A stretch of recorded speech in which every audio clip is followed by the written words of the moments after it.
some of you who have already studied the basic conversation in other classes, for you, this will become a revision.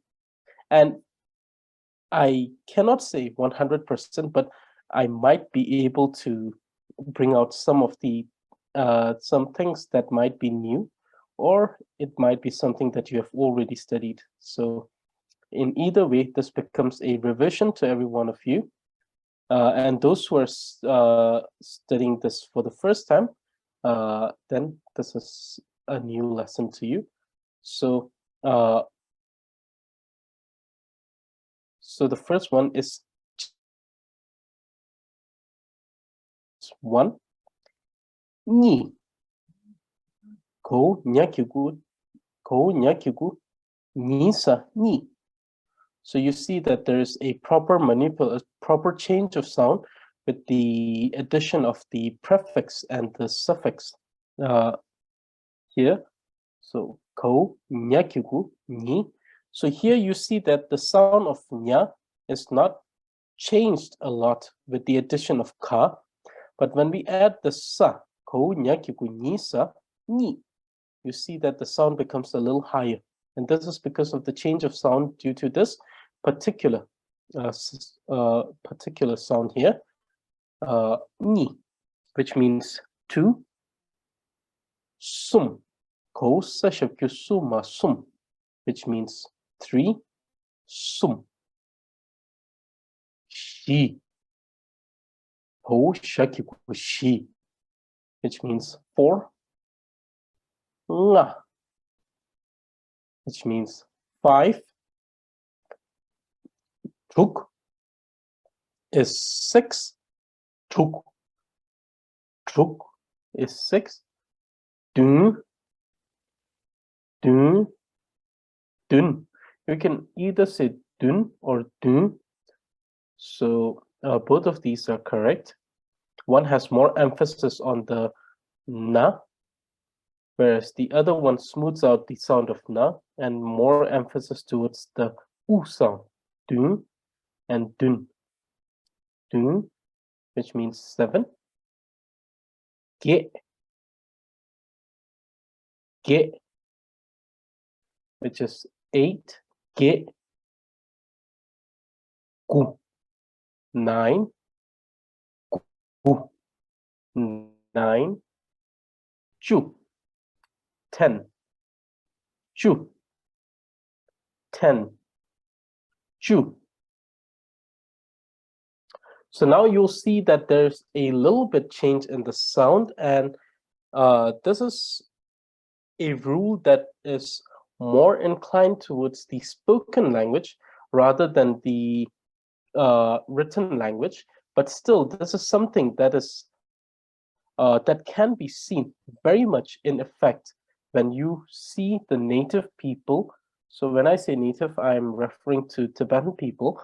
When they speak, you'll see this particular change in the transition of sound,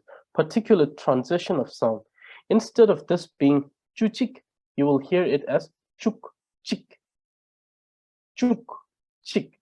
And then you'll wonder, well, according to the rule that is during the basic reading class, we have learned that only when there is a certain sound, there is a change in the sound of the formal foundation of names. So this particular portion can only change sound when there is addition of the sound. And here, when it becomes chuk, chik, it seems like there is a ka over here. And this rule comes from the spoken language. What happens is that if there is a word which has 2 syllables and the former syllable doesn't have a suffix letter, meaning doesn't have a letter that follows this particular part of the name known as foundation of name. If it doesn't have a suffix letter and the second syllable has a prefix, meaning a part which comes before this particular part of a name known as foundation of name, and this is known as the prefix which comes before this foundation of name. So if there is a foundation, a prefix in the second syllable, and there is no suffix in the first syllable, what happens is that you can actually use this rule to bring the sound of the prefix from the second syllable and add it as a suffix in the first syllable. Thus, what it does is that instead of this being chuchik, the sound of k adds to the end of chu, making it chuk, and this becomes chik. So instead of chuchik, it becomes chukchik, chuk, chik. And this is why there is this change in the sound. So chukchik, then, which is 11, chungni.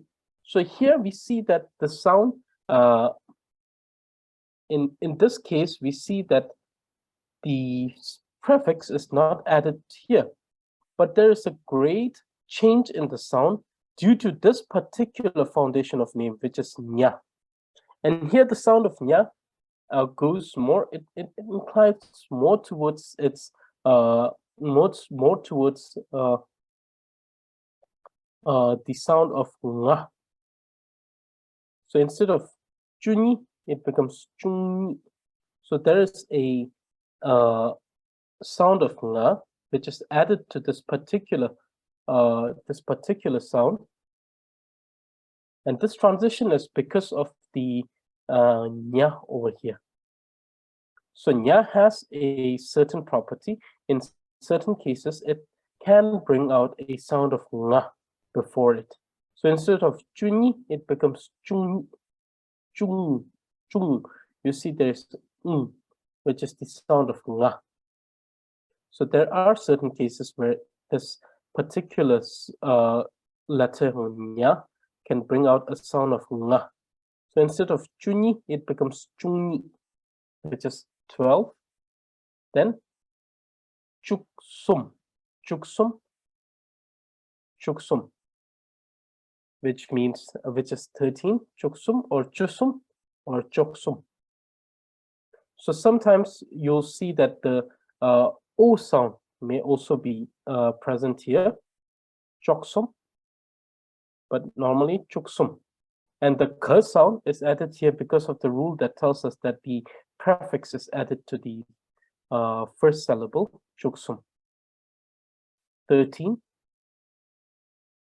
chupshi. So you hear this word, the sound chupshi, and the p sound comes here because of this prefix, which is p added here. It makes it chup, shi, chupshi, or chushi, or chupshi. 14. So this should be lowercase. So chonga, chonga, 15, chutuk, 16, chutuk. Here we see that there is no change in the sound because there is no prefix here. Chupdu, because there is pa here, which is added to the first syllable, it becomes chup, chupdu, 17, choke, 18, chuku, chuku, chu, chu. You can say it, you can pronounce it as chuku, chuku, with the addition of ta, or chuku or chuku, both are correct. You can either make that transition with the addition of this particular prefix here, or you can pronounce it without the transition. So chuku or chuku. Nishu, which is 20. So nishu tsachik or nirchik. These are two ways of saying 21. You can either pronounce the whole thing by saying nishu tsachik, or you can just say nirchik. Both means 21. Nishu tsaku nirku, which means 29. Sumchu. So here is the rule that some of you might know, and for some of you this might be a new rule. That is, when we are adding chu actually means 10. Sumchu means 3 times 10, which is 30. So we see that in this particular case, it has a suffix, which is ma here. Therefore, whenever we write chu after this, what we will do is we will write it without a pa. Actually, chu comes with this pa here. But when we add it to a when we add it as a second syllable of a name, in the case of numbers, if the first syllable has a suffix letter, we will not write the prefix here, which is pa. Instead, we'll just write chu. So sumchu 30, sumchu sochik. So in case of 20, we use za chik. In case of 30, we will use so chik, sumchu sochik 31, or simply sochik. Then sumchu sogu or sogu would be 39.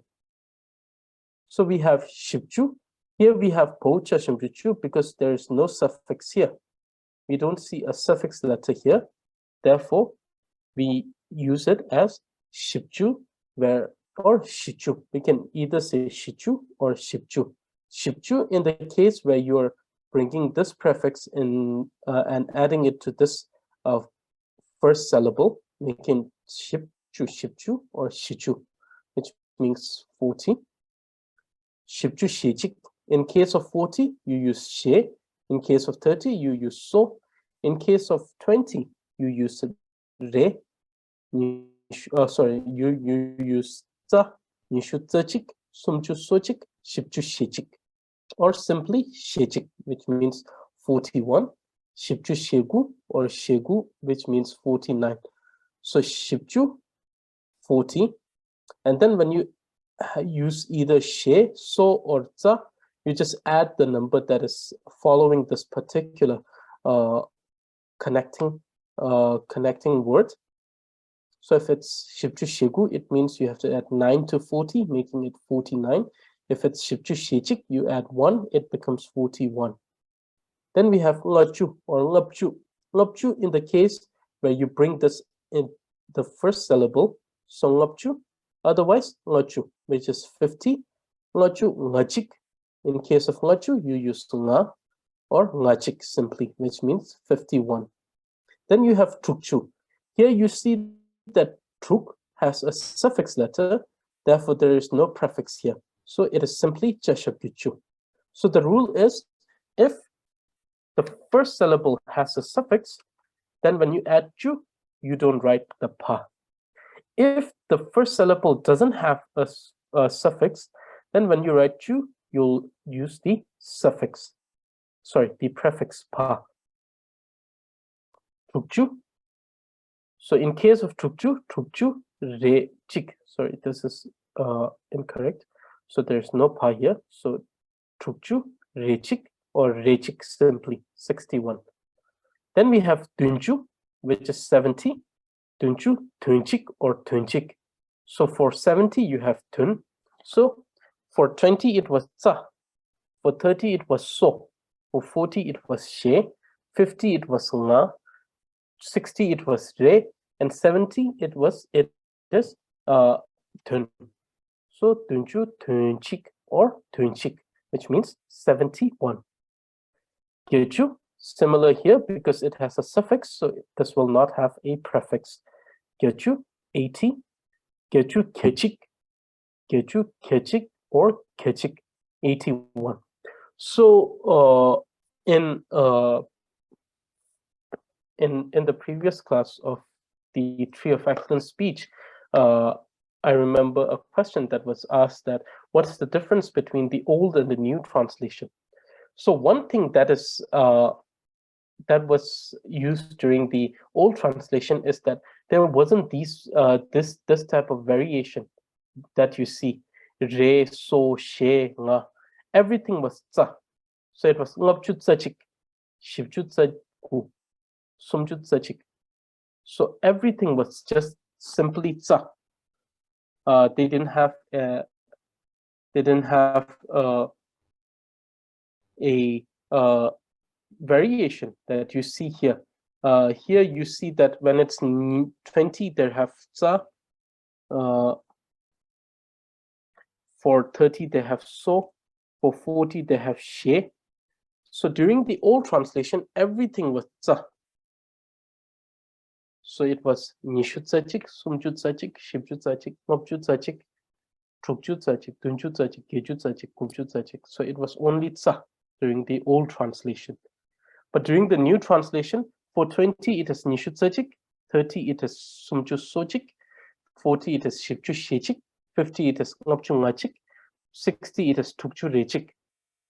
So this is something that changed during the introduction of the new translation. So, so here we see it's Geju Kejik. If it was during the old translation, it would be Geju Tsajik. And this you can actually see if some of you are familiar with the Tibetan Buddhist text, especially the Lorik. If you have studied the Lorik, in which we have 51 mental factors, which is Simjung Ngopchutsachik. They don't say Simjung Ngopchungachik, they say Simjung Ngopchutsachik, which is the 51 mental factors. So in that case, you will see the usage of the old translation, which is tsa instead of nga. So you see this. This is one of the difference between the old and new translation. Okay, so Geju Kechik 81 or simply Kechik is 81. Kuchu or Kupchu 90. Kuchu Kochik or Kochik 91. So till here we have 2-digit number. Now we will have, so from here we'll just study different digit places. So these were all tens. So the 100, kya is 100, kya, kya. And then we have tong. So if it's kya, it's 100. If it's nigya, it's 200. So you just add the number 1, 2, 3, 4, 5 in front of kya, and that would be the particular 100 that we're talking. If it's 500, ngap kya. Similarly here, tong is 1000. Chik tong is 1000. Ni tong is 2000. So the other thing that needs to be understood is that once we start talking about the hundreds and thousands, one will be written as chik, chakyu chika chik, and 2 will be written as nyakibuni, and 3 will be written as sashapyusum. That's the only difference. Otherwise, it's the same.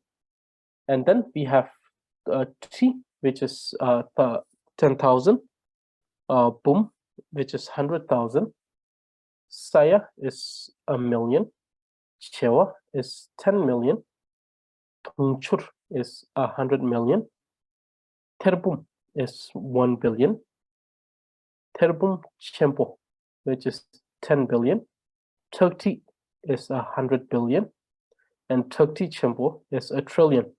And then there are more in between, but the last number in Tibetan is Tangme. So there is a Thai here, so it's actually Tangme. So Tangme is simply 1, which is followed by 60 zeros. So Tangme.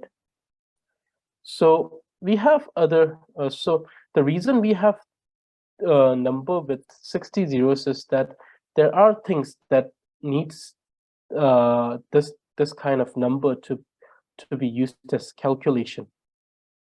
And you'll be surprised that the other things that we use, for example, like champa and ningje, these are also some of the unit places in the number. Like ningje is 1 followed by 40 zeros.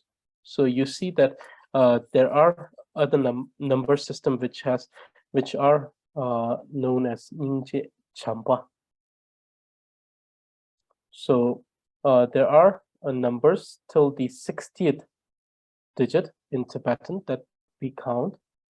So Changme is 1 followed by 60. So this is the number system that we use. And normally we'll use, normally in counting, we just use to terbum, which is a billion. So normally we don't use numbers which are higher than this.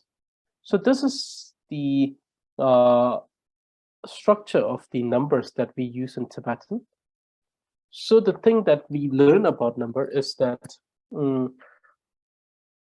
whichever number that you want to write and whichever how many times the particular unit is, you just write it in the beginning. If it's 100, you'll just simply write, if it's 300, you'll write sum, and then you'll write yeah.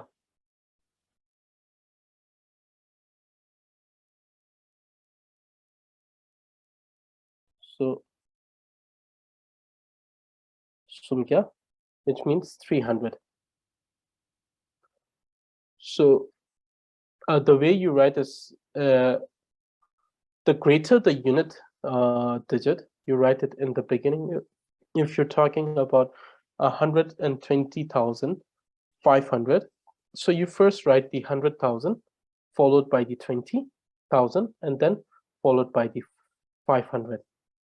So this is how you write it in Tibetan also. So this is something that we learn. And the other thing is that if the number that is written before the place has a suffix, then the particular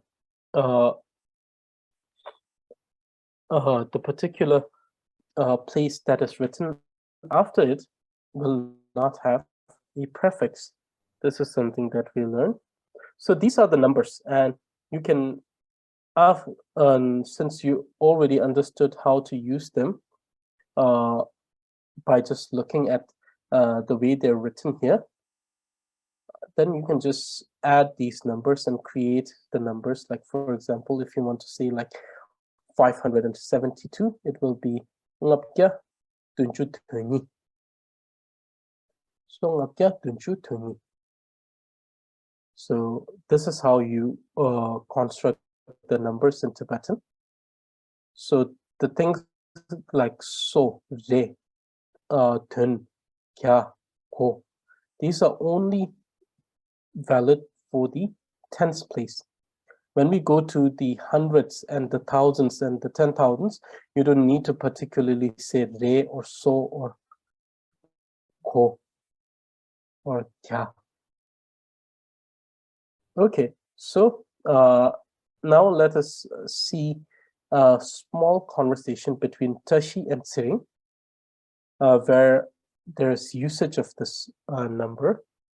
So, Kangsa Tangbo, first person. Tashi dile Tsering la. So it always begins with greetings. So greetings, Tsering la. The second person, which is Tsering la, says, Tashi dele, Tashi la, Kukam sang. So greetings to you, Tashila. Wish you a good health. Wishing you a good health. So this is actually a very good way of initiating a conversation. Anytime that you're going to have a conversation with a person, you start with a greeting that is Tashidele. And once they say Tashidele to you, so in this case, we see that Tsingla initiates the wishing by saying, after Tashidele, he says Kukamsa. In many a case, you will see that this is not the case, that the other person will not initiate saying good health to you. In those cases, when they only reply by saying Tashi dele, you can initiate the wishing and say Kukam sang to them. So in this particular scenario, we see that every time it's the second person who is initiating the wishing of good health. So if that is the case in the situations that you face in your real life, then you can go according to the script. Otherwise, you can initiate by wishing them. So the first thing that you do, so similarly, in those cases, the first greeting may come from someone else. So they may say "tashidele." So, for example, if someone if I met someone on that I knew in the market, they would say "tashidele hakwala." So I would say "tashidele." Then whoever I have met, then I'll say "kukamsan." So I can initiate the wishing. But in some cases, the person may not begin with the greeting. They may directly initiate using the wishing. They say, oh, so for example, if we had, so let's say, Tenzin, we can say, Tenzin la, Kukam-san. Then you can answer, Kukam-san, and whoever the person is. So in this case, we see that the conversation is initiated by wishing a good health, and that is also understood as a greeting. So says Kansa Tangbo Tashila says Kukamsan Tering Tom. So so we see that here the conversation jumps from greeting to the conversation that talks about what they should do today. And so we see that the person says, Tashit kukamsa, tering ngeni. So you see the usage of nge here, which is one of the alternative of nga. Ngeni means both, and then there's no sa here. There is just katan tomatom. So let me just write it here. So very sorry for that, because sometimes when I'm writing these scripts, I just seem to be making a little mistake. So so there's no sa here. It's kartan tomatom, which means market. Tering or tering, it's the same. So it could be tering, which means today, or it could be tering, which also means today. And in some cases, you may even hear usage of tengring, which is quite rare, but still it also means today. So tering ngeni tom la hongbe. So this particular particle sa, what it does is that it actually acts as a conjunction of reasoning. So it's a conjunction. It acts as a conjunction that derives a reasoning. Tering ngeni tom la hongbe says that since we have come to the market today, chala nyoruto, let us go and buy some things. So there are two spellings, one which has a la at the top of here, one which doesn't have a la here. So there are two spellings, so please be notified. So Tashila says, wishing you a good health too. And since we have come to the market today, let us buy things. So we see that nyoruto. In some of the more colloquial influence, you'll see chala nyokatro. Chala nyokatro. You'll see the usage of ka. So let me write this too. So there are certain things that you'll find which are different in this particular script, which is to the ones that you have heard. And please understand that this is because a majority of the script is strongly inclined towards the written language, though there is usage of some of the spoken language particles in here, but it's very minimum. So tering ngeni tom la wongbe chala nyoruto. which means since today we have come to the market, let us go and buy things. So this is a suggestion by Tashila, to which the answer is lasso. So always lasso.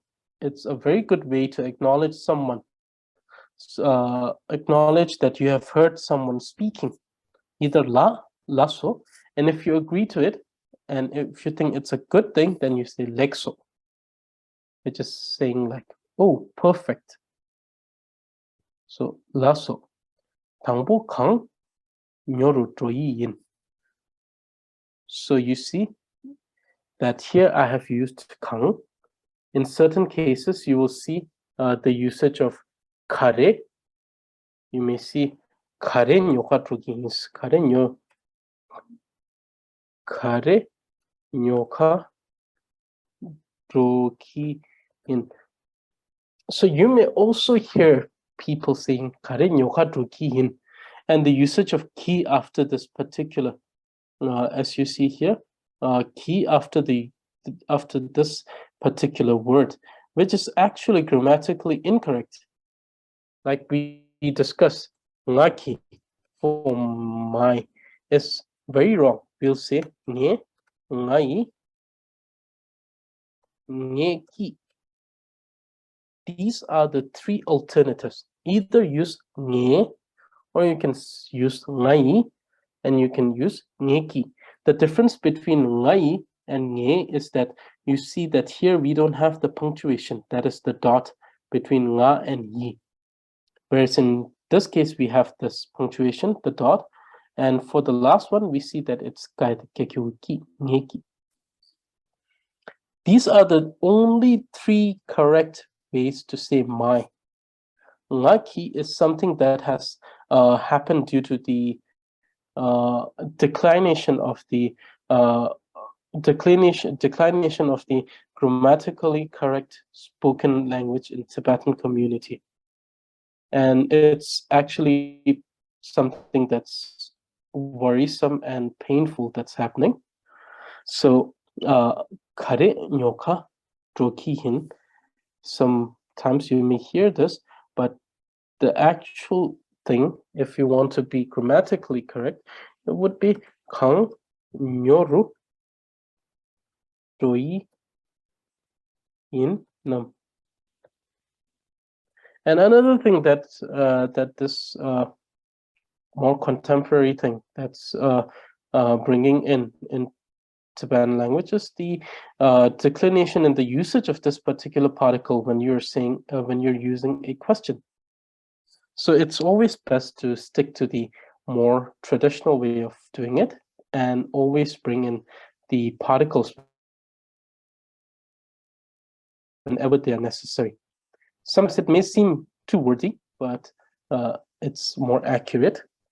So kang nyoru droi yin, which means what are you going to buy, or what are we going to buy, right? So you see a difference between this particular phrase that I have written here and this particular phrase, kare nyoka drogiin and kang nyoru drogiin nam. True, in some cases, you may use kare. Kare is not incorrect. It is not a written language, but it's not incorrect. It is correct particle used in the spoken language, which is also another way of saying kang. So instead of saying kangre, we can say kare. So we can say kare nyoru droi in nam, which is also correct. The only difference is the usage of these two particles. One is kang, other is kare. Otherwise, it's correct. So you see that there's this particular sentence which says 방보 강 요로 도이 in nam. So there is the addition of nam here, which I have missed. So there is addition of nam. It says, what are we going to buy? What should we buy first? So we see that Tashila is answering to this by saying lasso or la, whichever you want to use. 방부 탭 요로 drona 강자 독함. So 당보 대 녀루토나 강자 독함. So whenever you're having a conversation and someone asks you what should we buy first, you should always say 당보 강 녀루토이 인 nam. Always with the nam. So 당보 강 녀루토이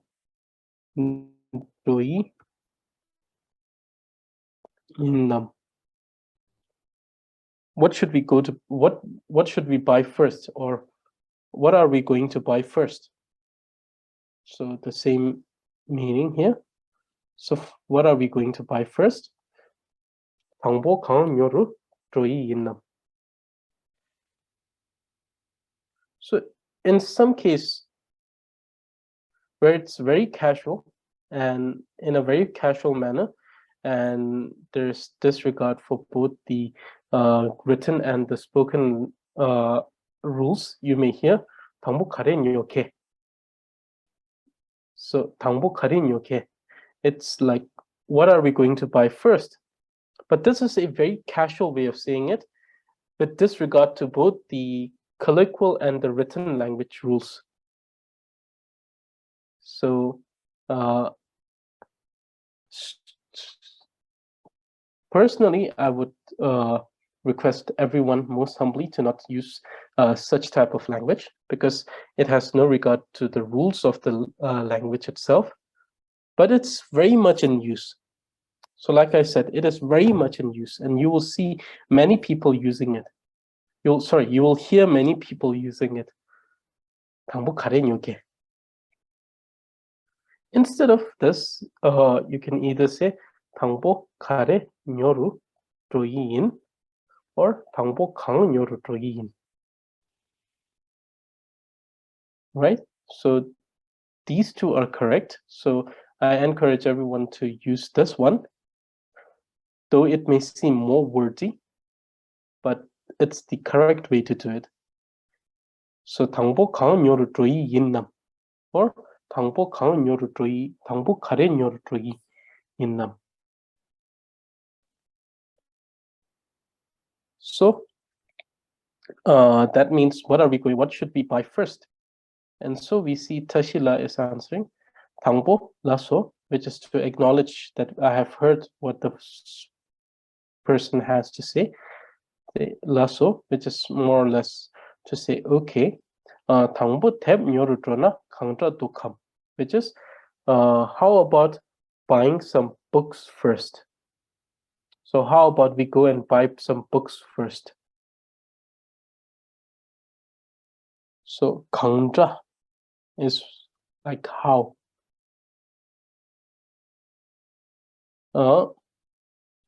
And the answer is lare, which means yes. It's a polite way of saying yes. Rere is also a more casual way of saying yes. Or rere or lare. 탭 가주 뉴규 있남. So 탭 가주 is a particle that asks how much of a something. How much of a something should we get? How much of a something should we have? So 가주 탭 가주 뉴규 있남. How many books, or how much, so here in this case, how many? So sorry, this is incorrect. It's how many. 가주 can have a meaning of how much.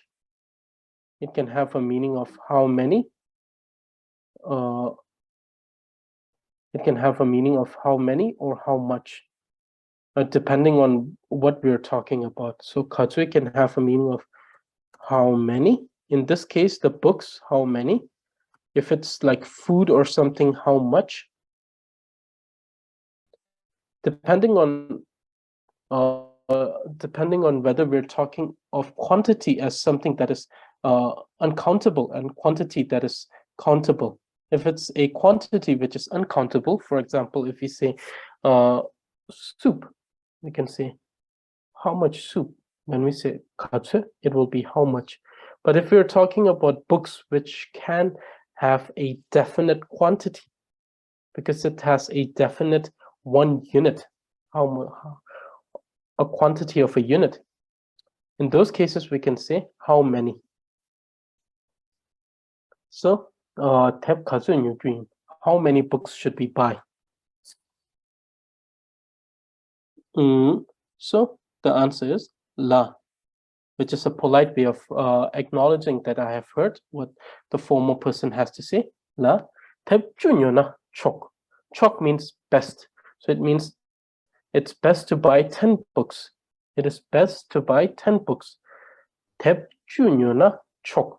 So always remember the things that makes the conversation more polite, because when you use it, it sounds better.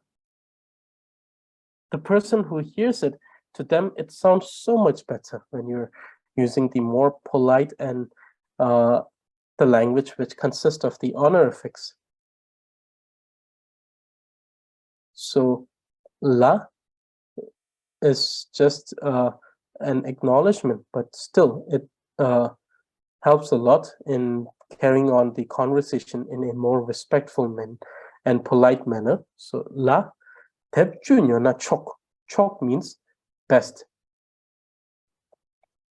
You may also have hear someone saying 탭 중요나 디그레.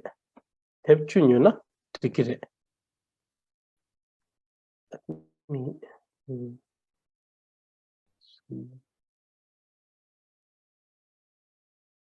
So you may also have heard 탭 중요나 디그레. So this is also correct, which means buying 10 books would be correct. So, but another way of saying it is 탭 중요나 촉, which means it's best to buy 10 books. And then 렉소, which means that the second person is agreeing with the first person, saying excellent.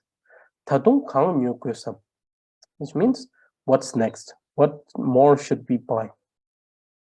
So in this exchange, we see that numbers are used in this kind of way, where normally the numbers are used after the things that needs to be quantified. So 탭주, here we see that in English we say 10 books, but in Tibetan it's more like books 10. So the number that signifies the quantification or the quantity of a thing is always written after the particular thing. So 탭주, 10 books. 탭주 녀나 촉, which means buying 10, it's best to buy 10 books. So if we want to say pencil or pen, you have nyuku. Nyuku 5 pen. So you see that the numbers always comes after the particular article or the object in Tibetan. Okay, now talking about the 3 particles that we're going to talk about the 3 particles, which is kang,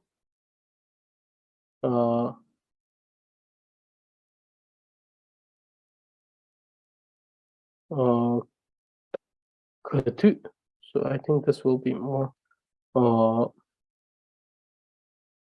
and katu. So instead of putting more influence towards the usage of kang, here we can also use ka. So instead of kare, kang. So kang and kare, so both kang and kare are used as what. So it's used as this particular particle is used as the English interrogative pronoun or preposition, which is what.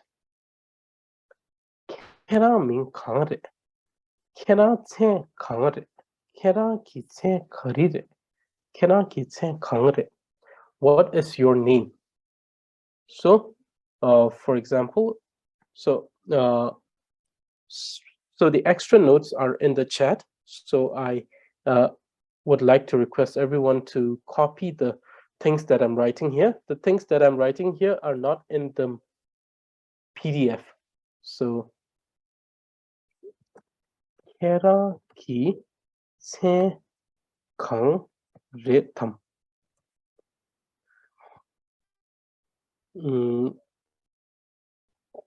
Kera ki tse kari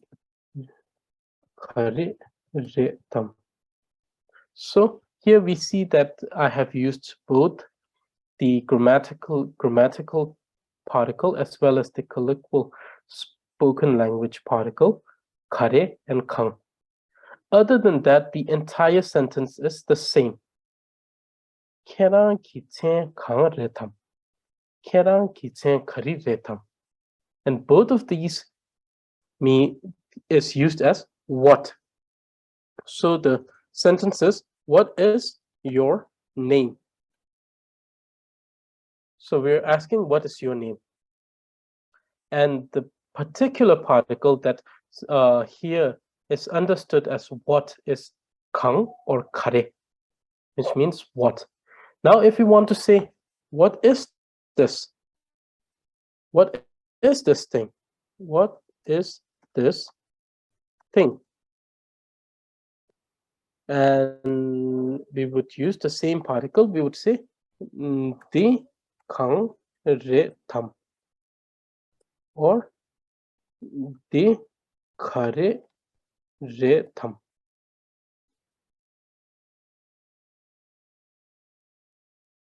So in particular cases, we also hear the kare re ve,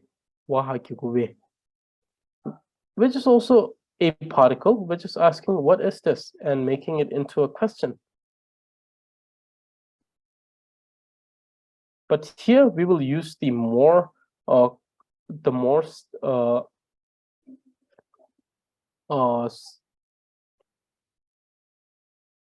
common way of saying it, which is de kang re tam. So the usage of the more common particle, that is tam, instead of ve. Ve is actually not used as a question, but in certain special cases, like de kare re ve, de kare re pe. These are the cases where it turns into a question, but in a very specific setting. But we will discuss this later, and mostly in the class which has to do with the grammar, not in this particular class.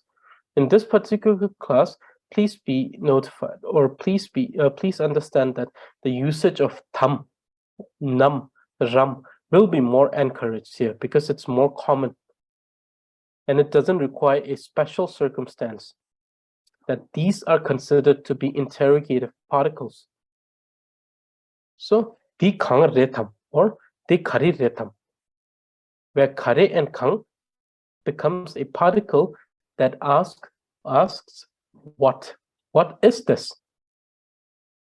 So, di kang re tam or di kari re tam.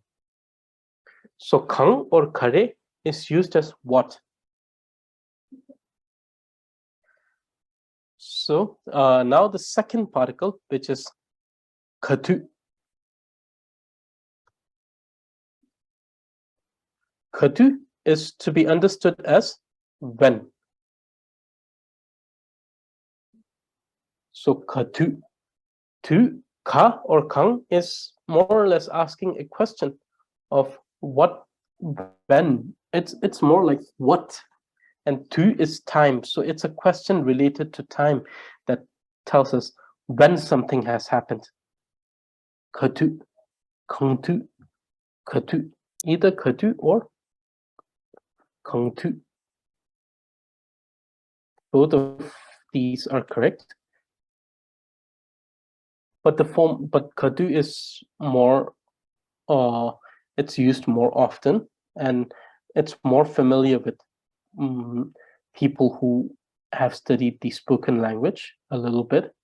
So let's go with katu. And those who are using Kangtu, you are inclining more towards the written language. So both of them are correct. The only difference is one is more inclination towards the spoken and one is more inclined towards the written. So Katu or Kangtu.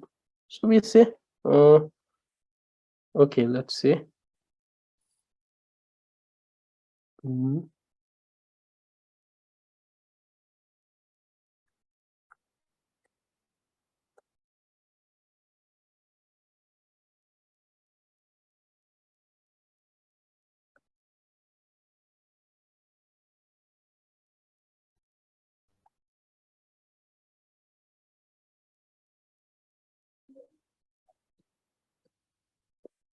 So, Gyawa Rinpoche Gu Chungka Katu Retam. Or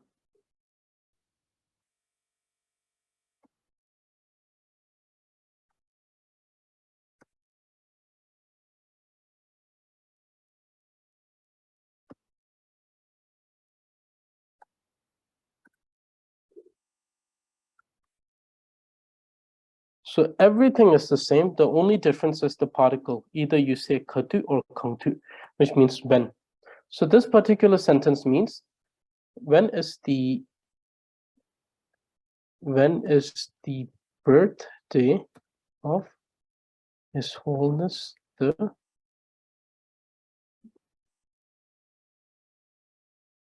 14th Dalai Lama. So it says, when is the birthday of His Holiness the 14th Dalai Lama? So we see that the particular particle, which is Kangtu or Katu, makes this question into a when question. Then similarly, we can say,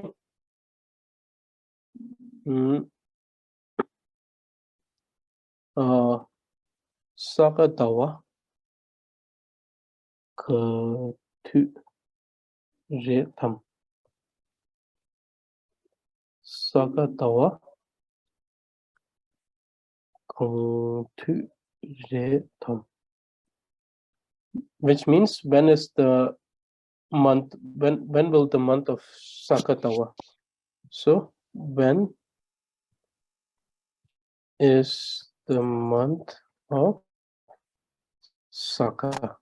So this is the question which says, when is the month of Saka? So we see that the particular particle Kangtu or Katu refers to when. So whenever you use the particular particle Katu or Kangtu, understand that you're talking about when. And when you're using Kang or Kare, you're talking about what. Now the final one is Katsu or Kangtsu. Both of them means how much or how many. How much or how many. So please copy everything from the chat because you don't have this on this document. So Katsu or Kangtsu refers to how much or how many. If it's something that is countable, it's a countable noun, then normally it is how many. If it's uncountable, so we say how much. So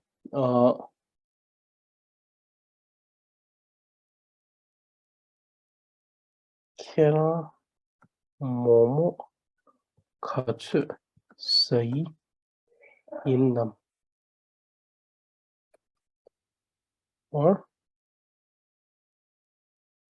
Kera Momo Kangtsu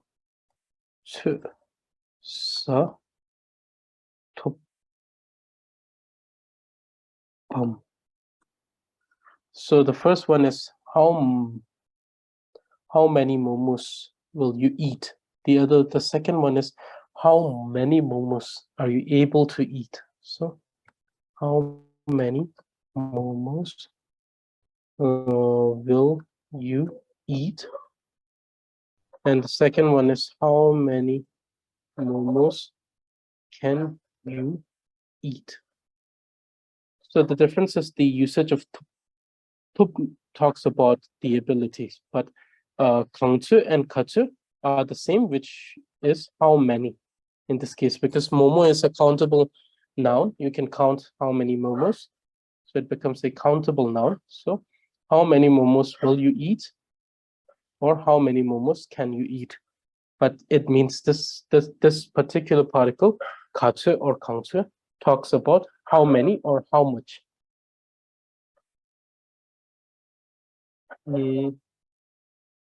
Another example is nye kerala un katsu tu gusam. Nye kerala un kangsu tu gusam.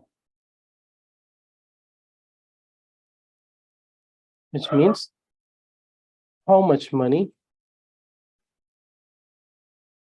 should I pay you?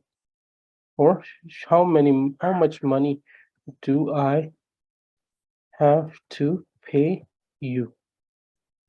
So in this particular case, we see that it becomes how much.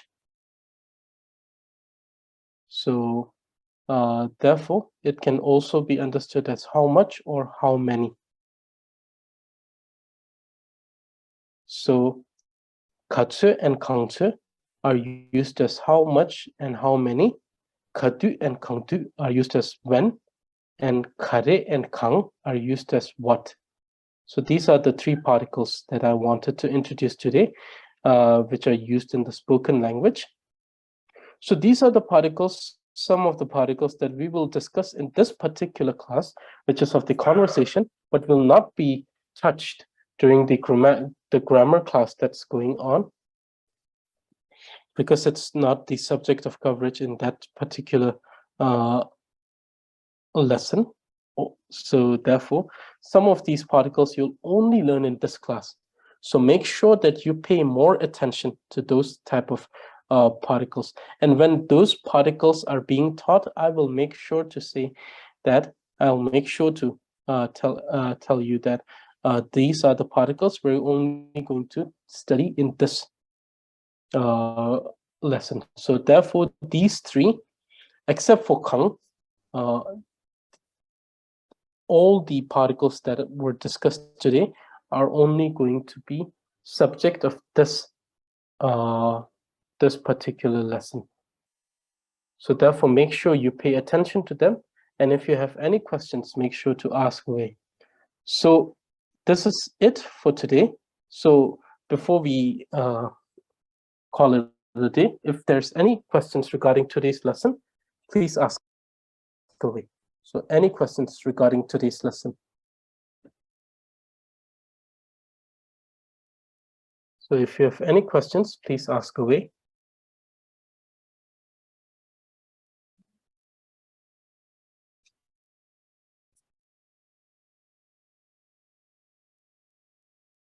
And the assignments will be sent by tomorrow afternoon regarding this lesson. So does anyone have questions regarding today's lesson?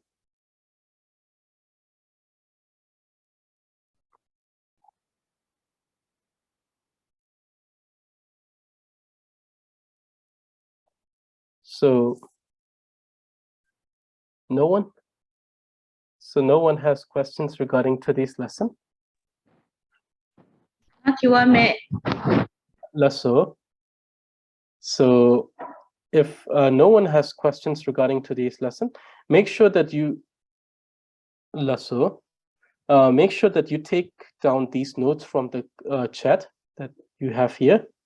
And these are the ones which is not present in the document.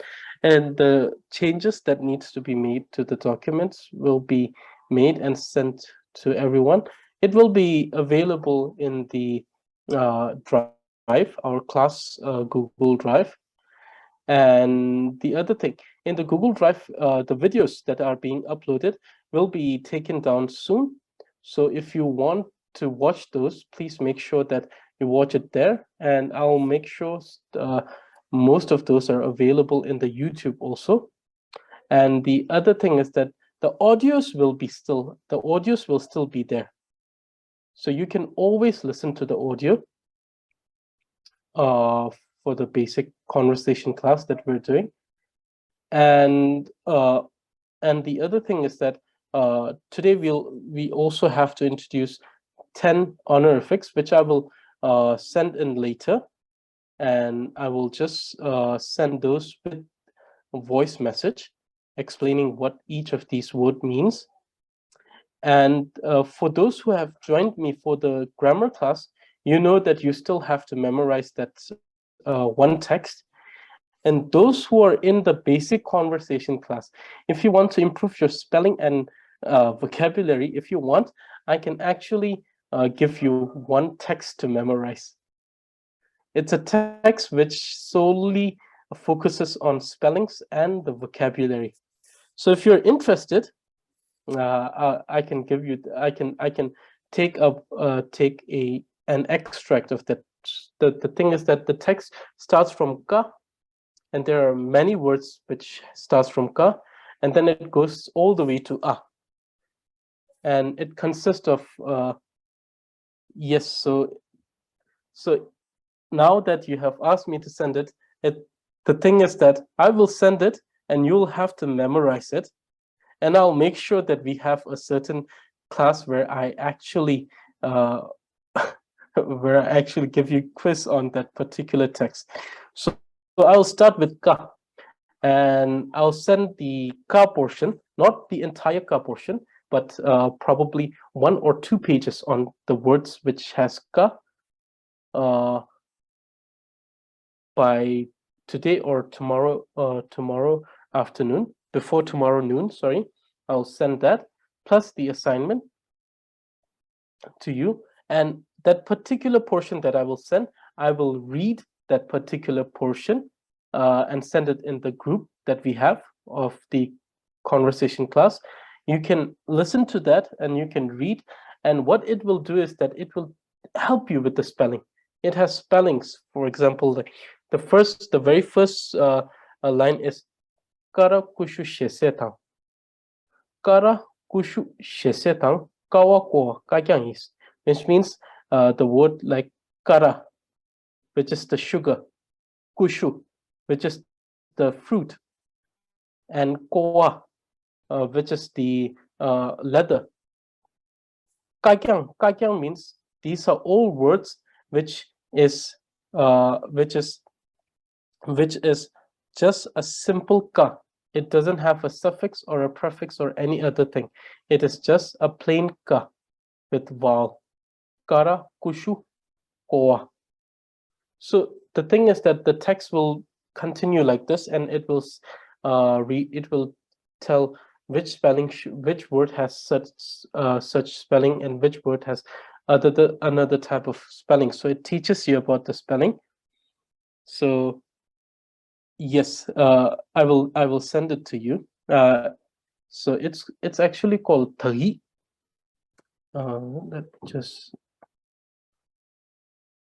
It's lobchung tagi. Tagi has a similar meaning to dictionary.